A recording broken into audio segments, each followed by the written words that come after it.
Baru saja suapan pertama mahu dimulakan, kedengaran bunyi berbiji-biji guli jatuh bertaburan. Aku yang terkejut dengan bunyian tersebut terus terlepas sulu dari tangan. Bola mataku mula melilau ke sekeliling rumah, mencari dari manakah punca bunyian itu dihasilkan.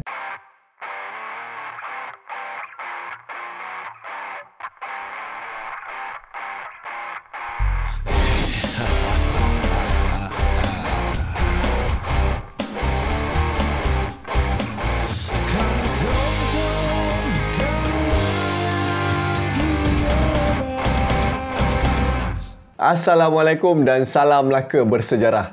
Akhirnya kita berjumpa lagi setelah sekian lama aku bercuti. Sebelum aku mulakan cerita hari ini, izinkan aku untuk menjawab persoalan kenapa video cerita kedai kopi hari itu hilang. Video tu terpaksa diturunkan sebab tuan punya cerita takut cerita tu akan mendatangkan kesan dekat dia dan ahli keluarga dia, andai kata video tu tersebar luas. Jadi atas dasar hormat aku dan aku rasa ada salah aku juga yang menyebabkan benda ni jadi, maka aku padamkanlah video tu. Sejujurnya aku rasa marah juga masa mula-mula dapat mesej daripada tuan punya cerita ni. Engkau tahu tak, disebabkan aku nak kejar masa, tak nak video tu keluar lambat, aku tak tidur malam nak siapkan video tu. Aku ni malas lah nak cakap lebih-lebih, kan orang komen cakap aku mungut pula. Hari dia mesej aku tu, YouTube baru je approve rayuan aku untuk video tu, tiba-tiba nak kena padam pula. Tapi lepas aku fikir panjang, aku rasa aku pun bersalah dalam hal ni, di mana aku tak tapis langsung cerita yang aku dapat daripada korang. Aku ni sebenarnya cuba untuk bacakan semua cerita korang tu, sebab aku hargai penat lelah korang menulis cerita tu panjang-panjang. Dan aku memang takkan tambah atau kurangkan cerita korang tu. Aku baca je semua yang korang tulis. Kalau ikutkan, sebenarnya aku tak ada masa pun nak rombak balik cerita tu. Tapi oleh kerana kes ni berlaku, maka aku nak umumkan bahawa mulai hari ni aku akan tapis setiap cerita yang korang share dengan aku. Jadi sebelum korang nak share cerita dengan aku, pastikan korang dah bersedia dengan kesan yang akan berlaku kalau cerita korang keluar. Tapi bukanlah bermaksud aku tak ambil langkah keselamatan langsung. Selama ni pun aku memang bipkan nama atau detail-detail yang aku rasa terlalu spesifik. So kalau rasa tak nak penulisan korang sia-sia, aku galakkan korang share le cerita pengalaman yang best ke, kelakau ke, seram ke. Kalau nak juga share cerita yang kontroversi dengan niat nak bagi pengajaran, boleh. Tapi berhati-hati dengan apa yang korang nak tulis. Fikir panjang apa yang korang nak tulis tu. Dekat sini juga aku nak minta maaf awal-awal kalau cerita korang tu tak dipilih lepas ni, walaupun korang dah tulis panjang berjela, sebab aku tak nak benda ni jadi lagi. Aku juga nak minta maaf kepada penulis cerita pertama dalam video tu, sebab hari tu aku bagi dua cerita terus disebabkan kes ni dengan cerita dia sekali kena padam. Secara keseluruhan aku nak minta maaf di atas kecuaian aku yang menyebabkan benda ni berlaku. Banyak betul permohonan maaf yang aku kena buat dalam sebulan dua ni tau. Okey, cukuplah sampai situ. Hari ni aku nak ceritakan satu pengalaman seram daripada akak peguam itu. So, tanpa membuang masa lagi, jom kita layan cerita kedai kopi hari ini.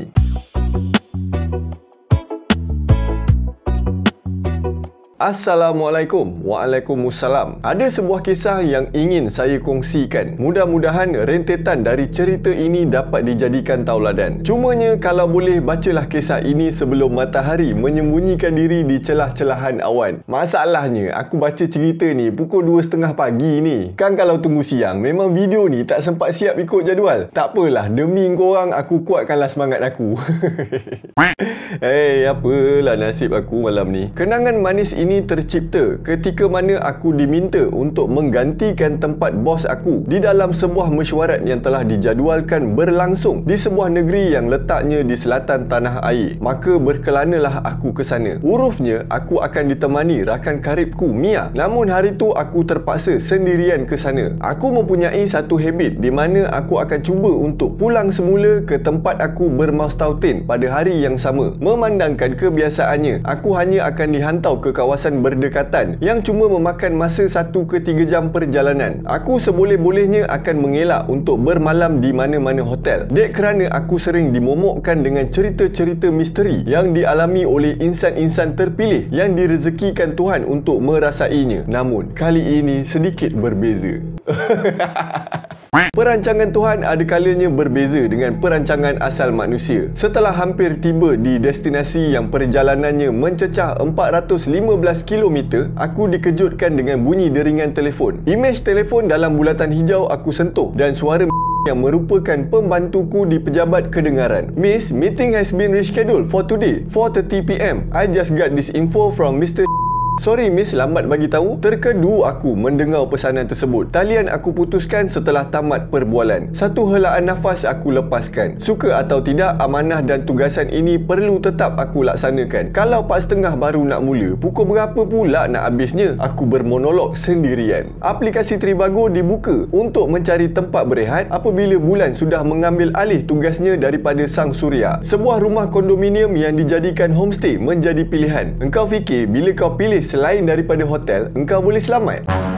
Kalau Tuhan dah pilih kau untuk menerima ujian darinya, kau larilah ke hujung dunia sekalipun, kau tetap tidak akan terlepas dari takdir yang esa. Meeting petang tu ditamatkan tepat jam 7 malam. Banyak isu yang telah dibangkitkan dan dibincangkan sepanjang tempoh perbincangan diadakan, dan akhirnya beberapa kata sepakat telah dicapai, memberikan bayangan bahawa akan ada berita baik yang bakal diumumkan sebelum mesyuarat digulungkan. Firma kami telah dipilih untuk menjadi salah sebuah firma yang akan menguruskan urusan penjualan hartanah bagi beberapa buah projek perumahan yang masih berada dalam fasa pembinaan. Aku menghenyakkan diri ke dalam perut kereta. Perut yang sedari tadinya kosong mula berbunyi seakan-akan ada paluan kompang dan majlis tari menari di dalamnya. Aku membuat keputusan untuk hanya membungkuskan makanan dan menikmatinya setelah tiba di lokasi tempatku bermalam nanti. Seperti yang dijanjikan, pemilik rumah tersebut menungguku di ruangan lobi. Setelah berbual seketika, kunci pun bertukar tangan. Dek, rumah pakcik ni dah lama tak ada orang tinggal. Nanti sebelum masuk, adik bagilah salam dulu. Dah masuk, jangan lupa cuci kaki. Pakcik balik dulu ya. Kalau ada apa-apa, call lah ya. Hanya senyuman hamba aku lemparkan mengiringi kepulangan pakcik yang merupakan pemilik rumah tersebut. Nasihat Pakcik Muin tidak ku pandang enteng. Ucapan salam buat penghuni rumah tersebut aku lafazkan. Bacaan basmalah menjadi peneman tatkala kaki melangkah masuk ke dalam perut rumah, memohon agar diri sentiasa dilindungi. Tiada apa yang pelik, aku hanya dihidangkan dengan pandangan yang memukau. Perabot-perabot mewah yang disusun rapi menandakan pemiliknya bukan berstatus biasa. Bauan harum hasil dari semburan MBPO yang tidak henti-henti memuntahkan cairan yang menyegarkan mengikut masa yang telah ditetapkan tuannya membuatkan aku selesa. Orang tua-tua pernah bermadah, kalau ada menanam tebu, boleh dijual di pasar desa. Kalau kita jadi tetamu, biarlah pandai berbudi bahasa. Walaupun aku mungkin menjadi tetamu kepada makhluk yang tidak terlihat mata, pesanan ini tidak pernah aku lupa. Segala tindak tandukku sentiasa aku awasi, dan aku juga berusaha memastikan lisanku dijaga sebaiknya agar tidak mengguriskan hati sesiapa. Biarpun aku sudah berjaga-jaga, namun tetap saja aku diduga. Langkahku dihayun menuju ke tandas. Baru saja melangkah masuk, aku terpandang cermin yang kedudukannya berdekatan sinki mula berkabus. Air? Aku mandi pun belum, air pun tak buka lagi. Macam mana boleh berkabus ni? Desas hatiku. Aku abaikan situasi tersebut dan teruskan niat untuk membersihkan diri. Setelah selesai segala tanggungjawabku dengan Tuhan, punggung aku labuhkan di ruang makan. Baru saja suapan pertama mahu dimulakan, kedengaran bunyi berbiji-biji guli jatuh bertaburan. Aku yang terkejut dengan bunyian tersebut terus terlepas sudu dari tangan. Bola mataku mula melilau ke sekeliling rumah, mencari dari manakah punca bunyian itu dihasilkan. Tetap juga tiada sebarang keganjilan aku temukan. Sudahnya satu rumusan aku simpulkan. Mungkin bunyi itu terhasil dari rumah jiran berdekatan. Aku kembali duduk untuk meneruskan suapan. Walaupun gerak hati mula memberi petanda bahawa wujudnya sesuatu yang tidak terlihat pada pandangan, namun otakku sekerasnya menafikan. Usai menjamu selera, aku menuju ke ruang tamu yang berdindingkan cermin. Langsir yang menghalangku dari melihat panorama malam aku singkapkan. Maka terbentanglah keindahan kota dihiasi lampu-lampu dari bangunan-bangunan pencakar langit yang beraneka warna. Tiba-tiba suasana bertukar sunyi. Sunyi sepegun planet marih. Bunyi yang dihasilkan dari penghawa dingin juga tiba-tiba lenyap entah ke mana. Aku mula gabra. Aku berlari mendapatkan telefon di meja. Dengan terketau-ketau, telefon cuba aku nyalakan. Namun sayang 1000 kali sayang, alat telekomunikasi itu hanya memaparkan skrin tidak berwarna. Butang kekunci telefon berkali-kali aku tekan, namun hasilnya tetap juga sama. Peluh mula membasahi tubuh. Suasana masih diselubungi kesunyian. Sunyi dari segala jenis bunyi. Aku yang ketakutan tetap cuba menenangkan diri. Ayatul Kursi menjadi peneman diri. Aku bacakannya sekuat hati. Cukup 3 kali bacaan kalam suci itu aku lontarkan, keadaan yang tadinya sunyi kembali pulih perlahan-lahan. Bunyi semburan dari pewangi rumah juga telah kedengaran. kedengaran. Ucapan syukur, berkali-kali aku ucapkan tanda terima kasihku padamu Tuhan. Aku yang dari tadi berusaha melelapkan mata, tetap tidak dapat melakukannya. Hati yang gundah gulana menghalang otakku dari menghantau isyarat kepada mata untuk terpejam lena. Bunyi guli bertaburan masih lagi kedengaran. Ada kala terdengar jauh, ada kala terdengar dekat. Pesan almarhumah ibu, kalau berada dalam situasi genting atau ditimpa ujian, maka bacalah ayat ke-12, ayat ke-17, ayat ke-24, ayat ke-47, ayat ke-60, ayat ke-69 dan ayat ke-77 dari surah yang digelaukan jantung Al-Quran. Ada sesetengah menggelaukan kesemua ayat ini sebagai Yasin 7 Mubin. Dek, kerana semua ayat-ayat berikut diakhiri dengan perkataan Mubin yang membawa maksud nyata. Baru saja ayat pertama aku lafazkan, aku seakan-akan dapat merasa bahawa wujud satu entiti yang tidak kelihatan bergerak membuat pusingan mengelilingiku. Semakin kuat bacaan ayat tersebut aku laungkan, semakin pantas gerakan makhluk itu berpusing-pusing sehingga menghasilkan hembusan angin yang muncul dari setiap arah dan merempuh tubuhku. Aku tidak dapat melihat, namun keadaan pada waktu itu seakan-akan memberikan gambaran apa yang sedang berlaku. Ya Kawi, aku kesini bukan dengan niat dengan menyalahi hukum yang engkau tetapkan. Andai ini ujian darimu Tuhan, pinjamkanlah kepadaku secebis kekuatan. Kaki yang tidak lagi mampu menampung berat badan tetap cuba aku tegakkan. Badanku halakan ke arah terbinanya Kaabah yang menjadi kiblat kepada setiap Muslim seantero dunia. Masih dapat aku rasakan makhluk itu tetap berpusing ligat mengelilingiku. Kalimat azan aku laungkan sekuat-kuatnya sambil seluruh jiwa dan raga aku paksikan pada keyakinan bahawa Allah itu ada dan tidak pernah meninggalkan setiap hamba-Nya. Suara azan yang bergema di setiap sudut rumah seolah-olah memaku langkah makhluk itu. Aku terjelupuk ke lantai setelah berakhirnya laungan azan yang aku kumandangkan. Badanku basah bermandikan peluh. Air mata berjuraian tidak terkawal. Maafkan aku ya Allah. Aku terlupa bahawa Engkau yang sepatutnya lebih aku takuti berbanding makhluk ciptaanmu. Lantai rumah aku tatap sayu. Tanpa berfikir panjang, semua barang-barang milikku aku capai. Aku bergegas keluar dari rumah tersebut dan membuat keputusan untuk terus pulang ke negeri asal. Nombor telefon Pakcik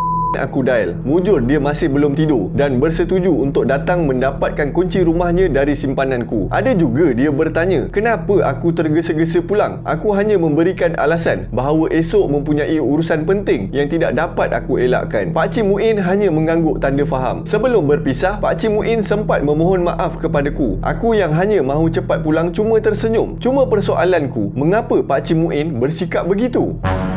Telah diterangkan di dalam kalam Tuhan, surah Az-Zariyat ayat ke-56, mengapa jin dan manusia itu diciptakannya. Kedua-duanya dicipta dengan tujuan yang sama, yakni untuk beribadah kepada Allah, Sang Empunya Jagat Raya. Namun, kealpaan dan sikap hubud dunia sentiasa menjadi penghalang kepada tujuan asal terciptanya kita di dunia. Aku doakan, semoga kita semua berjaya menjadi nahoda kepada bahtera kehidupan yang tidak pernah lekang dan sunyi dari dilanda ujian. Semoga juga bahtera yang dikemudi oleh kita semua Allah layarkan ke arah cinta dan keredoannya. Amin.